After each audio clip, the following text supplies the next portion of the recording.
नमस्कार, मी सागर शेलार, जिल्हा परिषद सदस्य. आज आपल्या पुणे सोलापूर महामार्गावरून उरुळी कांचनवरून या ठिकाणी जगद्गुरू संतश्रेष्ठ श्री तुकाराम महाराज पालखी सोहळा या ठिकाणावरून जात आहे. अतिशय मोठ्या संख्येने या ठिकाणी भाविकांची या ठिकाणी गर्दी आहे.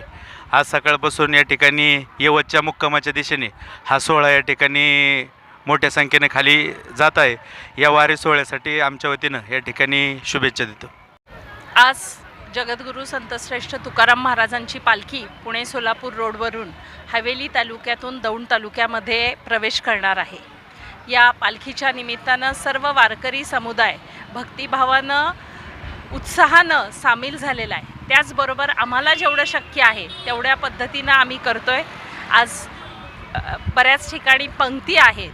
मी या उत्सवानिमित्त पालखी, खरं तर पालखीला हा एक महाराष्ट्राला एक आगळा वेगळा सांस्कृतिक वारसा पालखीच्या निमित्तानं लाभलेला आहे आणि यामध्ये कुठलीही भेदभाव न करता सगळेजण एकत्रितपणे चालतात आणि खऱ्या अर्थानं एकीचं दर्शन आपल्या सगळ्यांना घडवतात.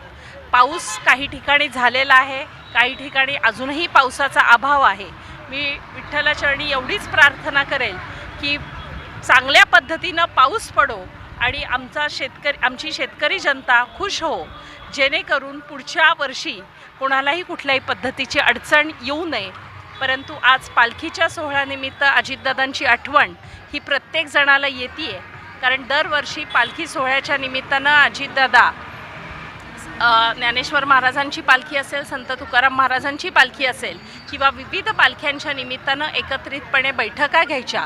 आमच्या वारकरी बांधवांना, भगिनींना कुठल्याही प्रकारचा त्रास होऊ नये याकरता ते जातीनं लक्ष घालत होते.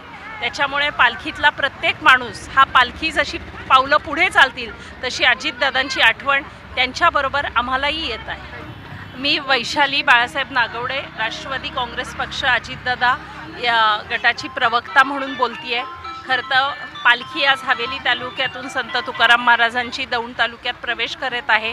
मी सर्व वारकरी बांधवांचे, भगिनींचे हार्दिक असं स्वागत करते आणि त्यांचा पुढचा प्रवास सुखकर हो अशी शुभेच्छा व्यक्त करते.